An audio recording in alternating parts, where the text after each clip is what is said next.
Two of the best legal minds I know with me here tonight. Scott Bolden, NewsNation contributor, and Bill McGinley, former White House cabinet secretary in the first administration. All right, Scott, your screen left. Bill, your screen right. I think that's probably fitting here, at least where you both lean politically. Bill, I'll start with you. Is this justified? Yeah, I mean, if you read this indictment, it's a speaking indictment, unlike the Tish James and James Comey indictments. Anybody who has been in government where you had a security clearance understands the training that you get. John Bolton held three sensitive positions at the Department of Justice, at the State Department, and then as National Security Advisor. He understood the rules. He understood the need to keep classified information in a SCIF or a secured environment and only discussed over secured communications. The indictment lays out how he was basically emailing presumably family members, individuals 1 and 2, with information that could do grave harm to the national security, and a foreign power hacked into those emails. So, yeah, I think this is a serious charge. Well, anytime you're indicted, it's a serious charge. The real question for the defense in this case is going to be, one, is there anything new here? Because he was investigated. There was civil litigation regarding how he was handling these materials. The indictment clearly adds to that and makes him look very, very reckless. I will concede that. Oh, wow.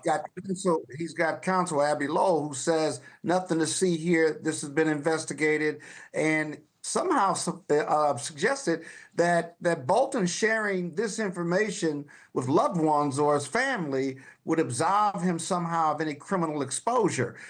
This case is different than Comey and Tish James because the frontline prosecutors in Maryland prosecuted this case. I've done a lot of cases against that office. They're very good. And Biden's administration investigated this case. So we'll have to see. There's more meat on the bone, the other two. Abby Lowell, the high-powered attorney for John Bolton, calls it, quote-unquote, political revenge. Here's the statement that caught my attention, guys. I want to put it up on the screen.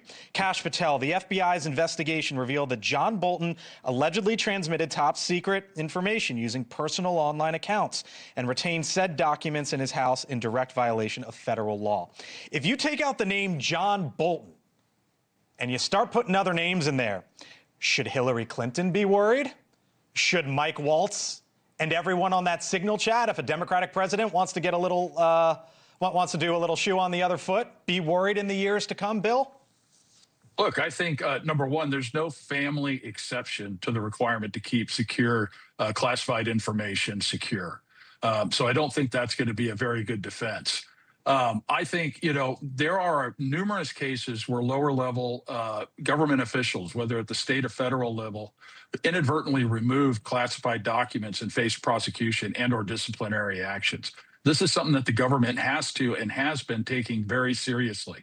So the question is whether some of the people who got off in the past, Hillary Clinton being the most prominent amongst them, I think, she should be concerned that something like this could be reopened because, if you have classified information to this day, I think that this FBI and this Department of Justice are going to look at it because it can do grave harm to the national security. Scott, real quick.